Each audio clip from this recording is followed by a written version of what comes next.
ভাইরে ভাই, ফুটবল দুনিয়ায় বাংলাদেশের যতটুকু মান সম্মান ছিল সব শেষ করে দিচ্ছে অনূর্ধ্ব 20 দলের যে কোচ আছে জরার্ড জোন্স এবং ওনার সহকারী কোচ যার নাম আতিকুর রহমান মিশু। মানে চিন্তা করে দেখেন তাদের মধ্যে একটা ঝামেলা হয়েছে, সেই জন্যে মানে অনূর্ধ্ব 20 দলের যে কোচ আছে জরার্ড জোন্স উনি 999-এ ফোন দিয়ে পুলিশ নিছে। চিন্তা করে দেখেন মানে বাংলাদেশের ফুটবলে যতটুকু মান সম্মান আছে এই অনূর্ধ্ব 20 দলের যে কোচ আছে উনি শেষ করে দেবেন।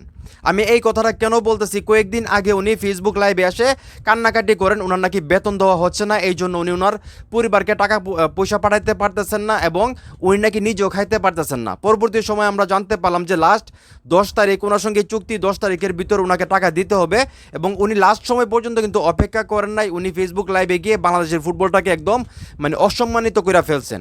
সেই জায়গা থেকে এখন আমি যে নিউজটা পাইতেছি এইটা জানার পর আমি চোখ বন্ধ করে বলে দিতে পারি জরার্ড জোন্স আসলে ওনার মানসিক সমস্যা আছে, ওনার শিক্ষার অভাব আছে। উনি আসলে মানে ম্যাচিউরড হয় নাই, উনি এখন মানে যে বড় হয়েছে উনি আসলে বাচ্চাদের মতো ব্যবহার করতেছে। বিশ্বাস করেন ভাই, এখানে যেটা লেখছে জরার্ড জোন্সের সাথে সহকারী আতিকুর রহমান মিশুর ধাক্কাধাক্কি, 999 নাম্বারে ফোন করে হোটেলে পুলিশ ডাকলেন ব্রিটিশ কোচ। চিন্তা করে দেখছেন মানে বাংলাদেশের ফুটবলটাকে উনি কিভাবে অসম্মানিত করতেছেন বিশ্ব দরবারে, একটাবার চিন্তা করে দেখেন। তো মূল ঘটনা আসলে বুধবারের, এখানে আমি আপনাদেরকে সম্পূর্ণ আর্টিকেলটা পড়ে শুনাইতেছি, তার আগে একটা রিকোয়েস্ট থাকবে ভিডিওটা শেয়ার করে দেবেন, ঠিক আছে? তো এখানে বলা হচ্ছে বাংলাদেশ অনূর্ধ্ব 20 দলের হেড কোচ জরার্ড জোন্স ও সহকারী কোচ আতিকুর রহমান মিশুর মধ্যে চলছে স্নায়ুযুদ্ধ। দুইজনকে এড়িয়ে চলতেছেন আপাতত। গত বুধবার দুইজনের মধ্যে হঠাৎ টিম হোটেলে উত্তপ্ত পরিস্থিতি তৈরি হয়। সেই ঘটনার জেরে ব্রিটিশ কোচ জরার্ড জোন্স 999 নাম্বারে কল করে হোটেলে পুলিশ ডেকেছেন। মানে হেড কোচ এবং সহকারী কোচের ভিতরে কিছু কথা কাটাকাটি হয়েছে, ধাক্কাধাক্কি হয়েছে, এই জন্য মানে চিন্তা করে দেখেন হেড কোচ জরার্ড জোন্স উনি 999-এ ফোন দিয়ে মানে পুলিশ নিয়ে আসছেন হোটেলে। গত বুধবার মিশুর সঙ্গে উত্তেজিত আলোচনা থেকে এক পর্যায়ে গায়ে ধাক্কাধাক্কি করেছেন জরার্ড জোন্স, এমনকি মিশুকে উজবেকিস্তান নিতে চান না তিনি।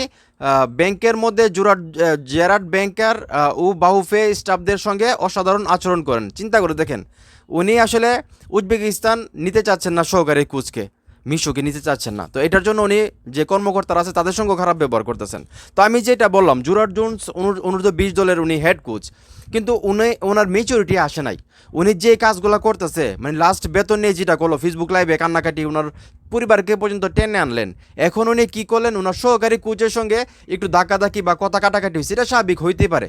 সেই জন্য উনি 999-এ ফোন দিয়ে আইনা সেরা উনি মানে পুলিশ নিয়ে আসলেন হোটেল রুমে। মানে এটা কি কাজ? বাংলাদেশের ফুটবলটা যেভাবে এগিয়ে যাচ্ছে, বাংলাদেশের ফুটবলটা এখন যেভাবে বিকশিত হইতেছে, পৃথিবীর সব দেশ বাংলাদেশ বিশ্বকাপে যায় নাই, তারপরও যে উন্মাদনা ফুটবলের, সেই জায়গা থেকে বাংলাদেশকে সবাই চিনতেছে। ব্রাজিল ফুটবল দল বাংলাদেশের সঙ্গে খেলতে চাইতেছে, আর্জেন্টিনা ফুটবল দল বাংলাদেশে এসে খেলতে চাইতেছে, এটা বাংলাদেশের জন্য গর্বের ব্যাপার। এখন অনূর্ধ্ব 20 যে কোচ আছে হেড কোচ জরার্ড জোন্স, উনি যদি এইরকম পরিস্থিতি সৃষ্টি করে তাহলে তো ভাই বিশ্ব দরবারে বাংলাদেশের মানে মান সম্মানটা আর থাকতেছে না। তো এই জিনিসটা খুবই খারাপ। আমি মনে করি যে বাহুফেকে এর মানে বিষয়টা তদন্ত করা দরকার এবং জরার্ড জোন্স যদি এইগুলা করে থাকে ইচ্ছাকৃতভাবে, ওনার বিরুদ্ধে অ্যাকশন নেওয়া দরকার, প্রয়োজনে ওনাকে বাদ দিয়ে নতুন কোচ নিয়োগ দেওয়া দরকার, আমি যেটা মনে করি। তা না হলে উনি যে কোনো সময় বড় ধরনের একটা কিছু ঘটাইয়া ফেলবে, তখন বাংলাদেশের ফুটবলটাকে একদম অসম্মান করে ফেলবে, একদম ধ্বংস করে ফেলবে, আমি যেটা মনে করতেছি। তো যাই হোক, এখন এই মুহূর্তে যারা আমার এই ভিডিও দেখতেছেন, এই যে মানে জরার্ড জোন্সের সঙ্গে সহকারী কোচ মিশুর ছোটো মোটো একটা ঝামেলা হয়েছে, সেই জন্য জরার্ড জোন্স মানে পুলিশ নিয়ে আসছে 999-এ ফোন দিয়ে হোটেল রুমে, এই কাজটাকে উনি ঠিক করছে। এবং আমি যেটা বললাম ওনার আসলে মেচুরিটি আসে নাই, উনি বাচ্চাদের মতো এখনও ওনার ব্যবহার, এটা কি ভুল বলছি? এবং আমি যেটা বললাম বাহুফের এর বিরুদ্ধে আসলে মানে সোচ্চার হওয়া দরকার, পদক্ষেপ নেওয়া দরকার, প্রয়োজনে ওনাকে বাদ দিয়ে নতুন কোচ নিয়োগ দেওয়া দরকার। আমি কি সঠিক বলছি না ভুল বলছি সেটা অবশ্যই কমেন্ট করে জানাবেন, ভিডিওটা অবশ্যই শেয়ার করবেন।